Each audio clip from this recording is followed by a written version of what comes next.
Les 3 couleurs de l'amitié.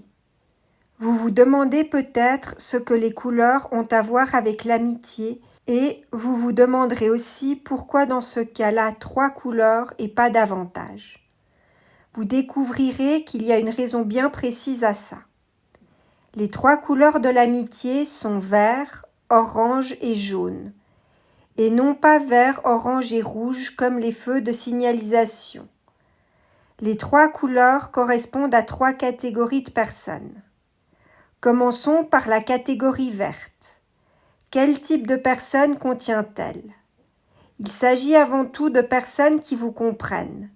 Peut-être partagent-elles vos passions, admirent-elles vos principes, mais surtout ce sont des personnes qui vous remonteront le moral. Elles vous choisissent parce que vous êtes vous-même authentique et cela sans limite. Ils aiment la personne que vous êtes. Passons maintenant à la couleur orange. C'est la catégorie de gens pour laquelle vous êtes tenté de vous auto-censurer, c'est-à-dire de censurer la personne que vous êtes vraiment, pour vous intégrer dans le groupe. Le type orange sont des personnes qui ne font pas partie de la même catégorie que vous. Ils ont d'autres intérêts, d'autres passions, mais surtout d'autres valeurs que vous. Ce type de personne-là ne vous apportera aucune forme de réconfort. Vous n'êtes pas obligé de vous intégrer à ce groupe de personnes-ci, ni de volontairement passer du temps avec ce genre de personnes, me direz-vous. Certes, mais c'est malheureusement pas aussi facile que ça. Et oui, ces personnes de type orange se pointeront de manière inévitable dans le cours de votre vie. Même si vous choisissez d'être vous-même dans la catégorie verte et de fréquenter des personnes vertes. Vous vous trouverez indéniablement confronté à cet autre type de personnes, par lesquelles vous ne devez surtout pas vous laisser embarquer. Parlons ensuite des personnes de la catégorie jaune. C'est le type de personnes que vous fréquentez ou avec lesquelles vous copinez simplement parce que vous l'avez toujours fait. Que vous pensez que vous ne pouvez pas arrêter de le faire, que vous pensez que vous devriez les fréquenter, quelle qu'en soit la raison.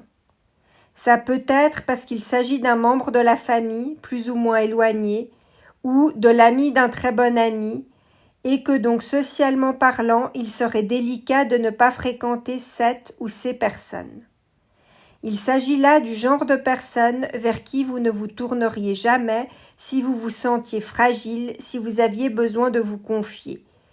Parce qu'au fond de vous, vous savez très bien que c'est pas le type de personne à qui vous confiez. Parce que vous les côtoyez seulement en quelque sorte par obligation, plus ou moins implicite ou explicite. Il est apparent que la meilleure couleur, c'est le vert. Mais quelle est la couleur que vous devez à tout prix éviter?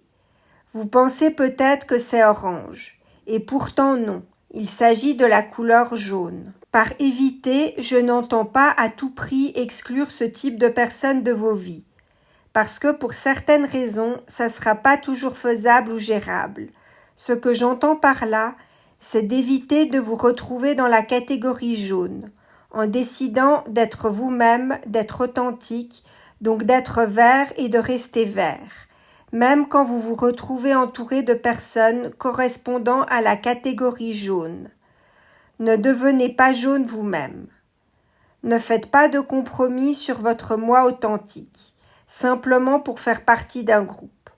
C'est une décision difficile et elle peut vous paraître effrayante, mais ce n'est que comme ça que vous préserverez votre moi authentique, que vous resterez vrai.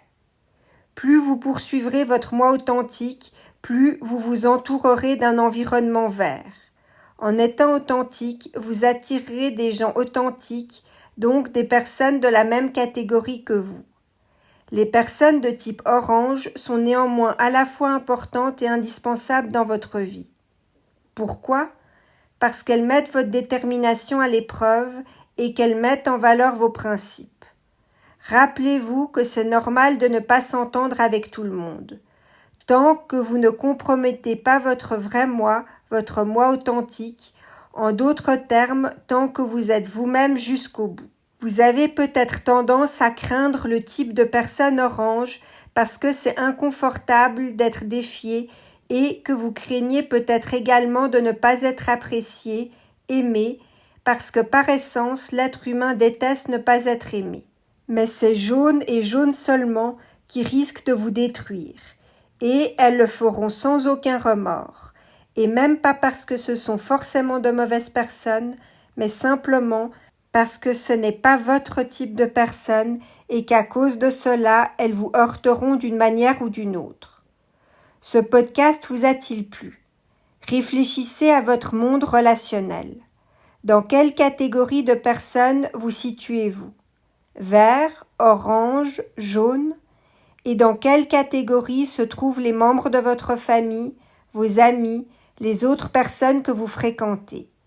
Réfléchissez à ce qui se passe pour vous dans ces différents types de relations. N'hésitez pas à faire part de vos commentaires ci-dessous.